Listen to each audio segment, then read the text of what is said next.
Baik Bapak Ibu, Tuan dan Puan, kita akan masuk kepada materi kita ya.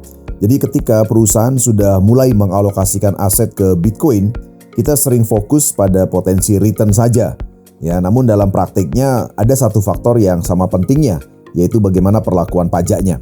Karena pada akhirnya bukan hanya berapa yang kita hasilkan, tapi berapa yang kita bisa pertahankan setelah pajak. Jadi ini adalah perbedaan pendekatan antara perusahaan Indonesia dan di Malaysia ya. Jadi Bapak Ibu, Puan dan Tuan dan Puan itu juga memiliki perusahaan Indonesia dan Malaysia. Menariknya setiap negara ini memiliki pendekatan yang berbeda. Di Indonesia sistemnya lebih jelas dan berbasis aturan. Artinya setiap aturan atau transaksi itu sudah memiliki perlakuan pajak yang pasti. Sementara di Malaysia pendekatannya lebih fleksibel. Penentuan pajak tidak hanya berdasarkan transaksi, tapi juga pada niat dan aktivitas perusahaan itu. Nah, disinilah perbedaan strategi itu mulai muncul ya. Nah, kalau kita lihat tabel ini, secara singkat perbedaan utamanya itu adalah pada bagaimana pajak dikenakan. Di Indonesia pajak sudah ditentukan sejak awal, jadi lebih mudah dari sisi compliance. Sedangkan di Malaysia ada ruang untuk efisiensi pajak, namun membutuhkan pemahaman dan struktur yang tepat. Jadi perbedaan paling signifikannya adalah terlihat saat aset itu dijual. Di Indonesia, setiap penjualan akan langsung dikenakan pajak dan biasanya sudah dipotong oleh platform. Sementara untuk Malaysia, penjualan belum tentu dikenakan pajak ya. Tergantung apakah aktivitas tersebut dianggap sebagai investasi atau sebagai kegiatan bisnis atau trading.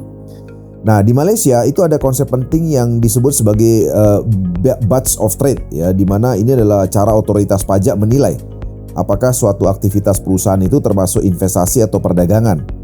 Nah, faktornya itu meliputi seberapa sering transaksi dilakukan, kemudian apa tujuan awalnya dan bagaimana pola aktivitasnya. Inilah yang menentukan apakah pajak itu dikenakan atau tidak. Ini untuk di Malaysia ya. Lalu implikasi strateginya bagaimana? Di sini kita bisa melihat perbedaan strategi. Untuk Indonesia atau perusahaan Indonesia fokusnya adalah bagaimana mengatur timing dan memastikan kepatuhan. Sedangkan untuk perusahaan di Malaysia itu strateginya lebih kepada positioning. Bagaimana agar menjaga aktivitas tetap dikategorikan sebagai investasi, bukan trading atau bisnis ya. Nah, lalu kelebihan dan kekurangannya apa? Tentu saja setiap sistem itu ada kelebihan dan kekurangannya. Indonesia memberikan kepastian yang membuatnya lebih mudah dijalankan, sedangkan Malaysia memberikan fleksibilitas yang memberi peluang untuk efisiensi ya. Namun fleksibilitas ini juga menuntut disiplin dan dokumentasi yang lebih kuat. Jadi dalam prakteknya ya Bapak Ibu, Tuan dan Puan, dalam prakteknya banyak perusahaan itu menggunakan struktur yang terpisah. Jadi misalnya satu entitas untuk operasional, satu entitas untuk investasi. Dan pendekatan ini membantu untuk mengelola resiko dan mempermudah pengaturan pajak, terutama jika beroperasi lintas negara. Lalu ada beberapa resiko yang mungkin perlu diperhatikan dalam hal ini, yaitu perubahan regulasi yang bisa saja terjadi, kesalahan klasifikasi, dan hingga dokumentasi yang tidak lengkap. Hal-hal ini seringkali terlihat bukan di awal ya, tapi bisa berdampak besar di kemudian hari.